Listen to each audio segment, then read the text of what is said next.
सलाम, नमस्ते, सत श्री अकाल। मैं हूं रजा और आप देख रहे हैं रजाग्राफी का वॉर अपडेट। यूक्रेन अपने मकसद में कामयाब नहीं होगा, ये बात खुद अमेरिका के ऑफिशियल यानी अधिकारियों ने कह दिया है कि ये जो काउंटर ऑफेंसिव हमला कर रहा है और जिसके लिए उसको भारी भरकम हथियार दिए गए हैं और जिस पर एक काफ़ी बड़ी उम्मीद टिकी हुई है और काफ़ी कुछ टिका हुआ है, इस मकसद में यूक्रेन कामयाब नहीं होगा। दूसरी तरफ रशिया के एक कार्गो प्लांट में ज़बरदस्त आग लग गई है यूक्रेन के ड्रोन हमले के बाद।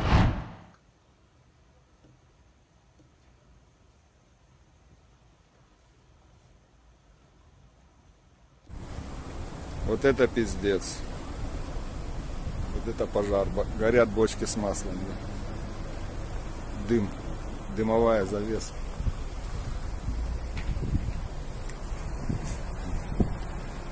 Альберт снимается в этом тоже. Охереть.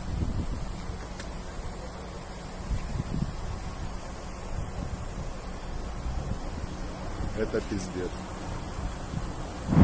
खबर यह है कि रशिया हर महीने 20,000 रूसी लोगों को सेना में शामिल कर रहा है। हालांकि आपको दूसरी रिपोर्ट के जरिए बताना चाहूँगा कि रशिया का नुकसान भारी भरकम हुआ है।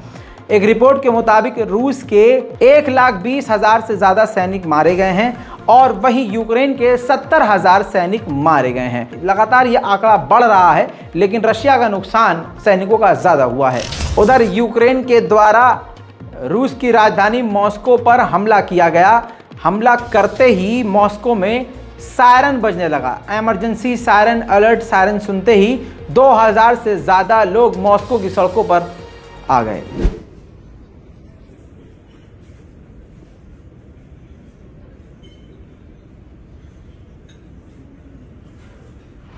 उधर रूस की राजधानी मॉस्को की सेंट्रल बिल्डिंग में यूक्रेन का ड्रोन हमला हुआ। रशिया ने कहा कि हम ज़्यादा से ज़्यादा हमलों को रोक रहे हैं, लेकिन एक आध ड्रोन जब घुस जाता है तो नुकसान ज़्यादा हो रहा है।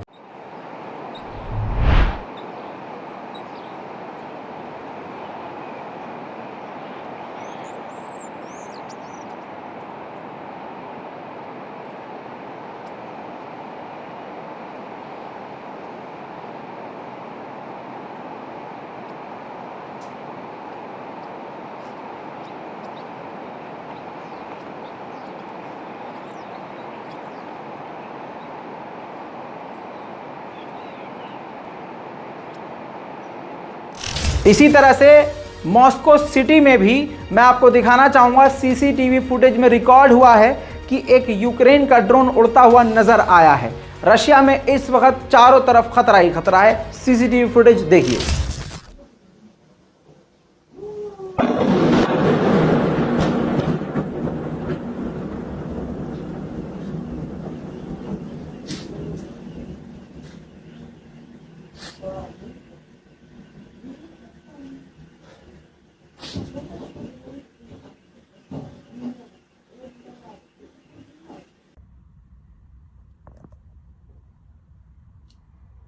उधर अमेरिका ने तुर्की को धमकी दी है कि आप रशिया की मदद मत कीजिए।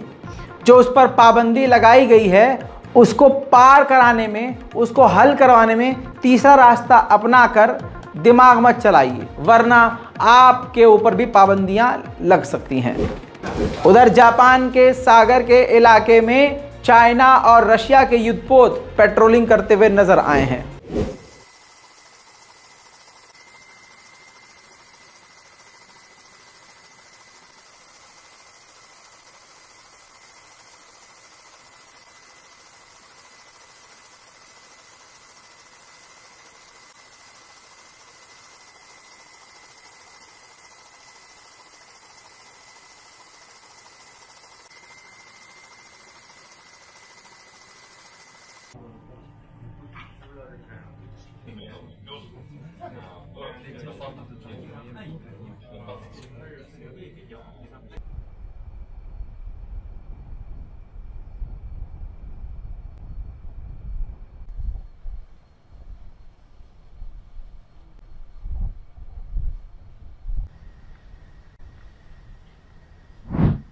उधर जापान ने कहा है कि हमने 2 रशियन सर्विलांस और एक जहाज को पीछे खदेड़ा है।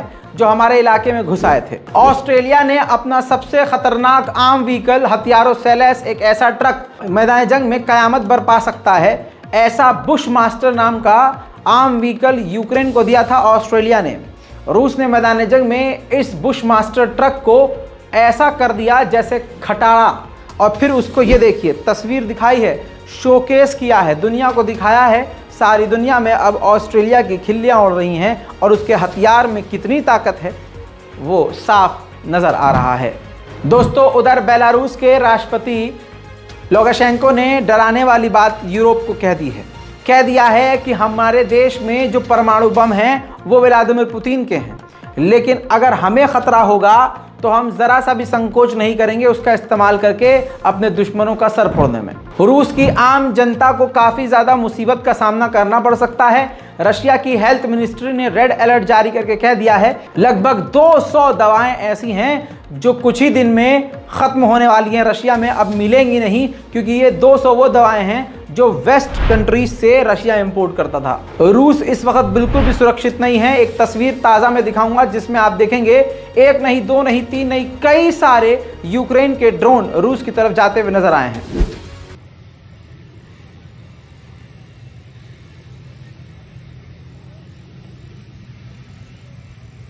रशिया ने एक बार फिर से अपने इल्ज़ाम को दोहराते हुए कहा है कि न्यूयॉर्क यानी अमेरिका ये चाहता है कि जल्द से जल्द वो एक बायोलॉजिकल वेपन बना ले और बायोलॉजिकल क्राइसिस ले आए, यानी एक ऐसा वायरस बना दे जिससे पूरी दुनिया में क्राइसिस आए और उसका फ़ायदा हो। यूएन के अंदर चीन ने सीधी सीधी बात बोल दी है कि जिस तरह से बड़े बड़े देश यूक्रेन को हथियारों की सप्लाई कर रहे हैं, सिर्फ इस हथियारों की सप्लाई की वजह से ये जंग लंबी खिंचती जा रही है और ये जंग कभी ख़त्म नहीं होगी, लिहाजा इस हथियारों की सप्लाई को रोकना होगा। उधर यूक्रेन के हथियारों के अड्डों को ही रशिया ने हथियारों समेत उड़ा दिया।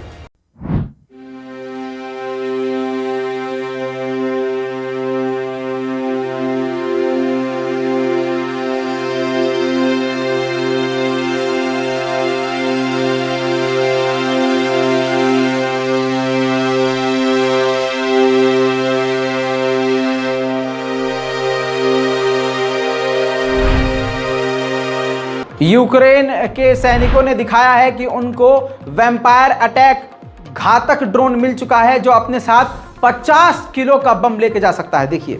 Всім привіт! Сьогодні від армії дронів ми передаємо на фронт більше 270 БПЛА «Вампір». Це ударні дрони українського виробництва. Кожен дрон несе до 15 кг боєприпасів різного типу. Тому військові можуть їх застосовувати як для знищення броньованих авто та танків, так і для оборонних споруд ворога, фортифікаційних укріплень чи складів боєприпасів. До того ж, кожен дрон оснащений тепловізором. Це дає змогу атакувати ворога навіть вночі. Вибухові результати роботи цих пташок вже скоро побачите у звітах ударних рот БПЛА. Полювання Сил оборони України на окупантів буде ще більш ефективним. Слава Україні! उधर ज़ेलेंस्की ने फिर से बयान जारी करके कहा है कि हमें हथियार मिल चुके हैं और आगे अभी और हमें हथियार मिलने वाले हैं। वहीं दोस्तों, रशिया के जहां रूस के ही अंदर ऑयल रखे थे, तेल रखे थे, वहां यूक्रेन ने ड्रोन भेजकर अटैक करवा दिया, धमाका हो गया।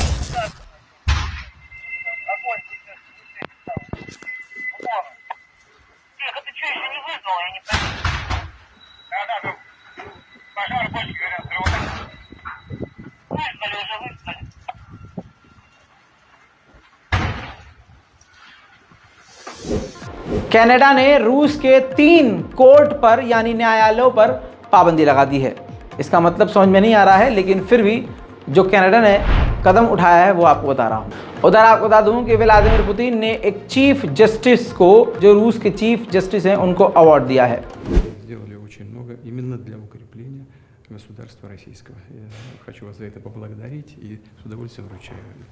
Указом президента Российской Федерации за выдающиеся заслуги в развитии отечественной судебной системы, укреплении законности и правопорядка орденом святого апостола Андрея Первозванного награжден Лебедев Вячеслав Михайлович, председатель Верховного суда Российской Федерации। जर्मनी पहले ही मना कर चुका है कि हम यूक्रेन को क्रूज मिसाइल नहीं दे सकते, लेकिन एक पोल के द्वारा क्लियर सामने बात आई है कि जर्मनी के 52% ऐसे लोग हैं जो ये चाहते हैं कि हमारी किसी भी तरह की मिसाइल, किसी भी तरह का हथियार यूक्रेन को नहीं देना चाहिए। रूस और यूक्रेन की ताज़ा तरीन जानकारियों में आज के लिए इतना ही। इस रिपोर्ट को शेयर कीजिए, चैनल को सब्सक्राइब कीजिए। मैं हूं रज़ा और आप देख रहे थे रज़ाग्राफी। जय हिंद।